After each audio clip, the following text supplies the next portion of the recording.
یہ جو صورتحال ہے جان لیجئے، اس وقت میں آپ کو بتانا چاہتا ہوں ہمارے ہاں ہر ادارہ سجدہ سہو کر چکا امریکہ کے سامنے، ٹوٹل سرنڈر۔ اور یہ بات جو قاضی حسین احمد صاحب کہہ رہے ہیں 100% درست کہہ رہے ہیں، 100% درست کہہ رہے ہیں، ٹوٹل سرنڈر، چاہے وہ بے نظیر ہو، چاہے وہ نواز شریف ہو، اور چاہے وہ کوئی اور ادارہ ہو آپ کا جو یہاں پہ قوت کا اصل سرچشمہ ہے اور منبع ہے، سب کے سب 100% جو ہے اس کے سامنے سجدہ کر چکے ہیں۔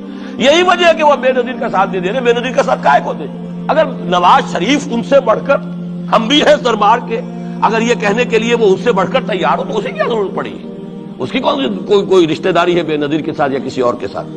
ہاں، اگر نواز شریف کہیں کسی جگہ پر بھی کوئی اپنے پاؤں کو گھسیٹتا، ڈریگ کرتا اپنے فیٹ کو، کہیں کوئی رکاوٹ ڈالتا، پھر ٹھیک ہے، پھر اس کو آلٹرنیٹ لانے کے لیے تو کوئی ہے نا کوئی سوال۔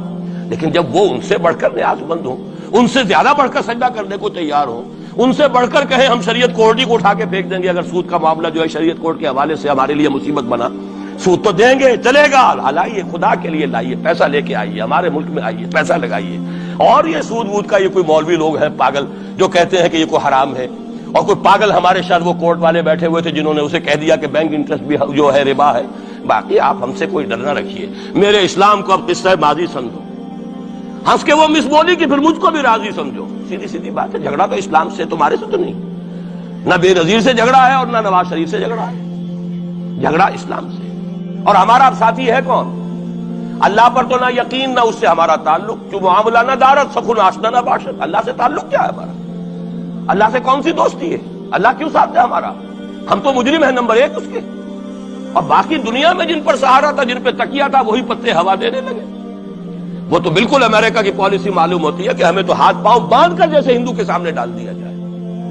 کبھی وہ ٹیررسٹ اسٹیٹ قرار دینے کی دھمکی آ جاتی ہے، فیلرز کی شکل میں آ جاتی ہے۔ یہ فیلرز دیے جاتے ہیں اس لیے تاکہ بات پہنچ جائے۔ اگر صرف بات اس طریقے سے انڈائریکٹلی پہنچنے سے مطلوبہ مقصد حاصل ہو جائے تو خام خواہ براہ راست کہنے کی ضرورت کیا ہے؟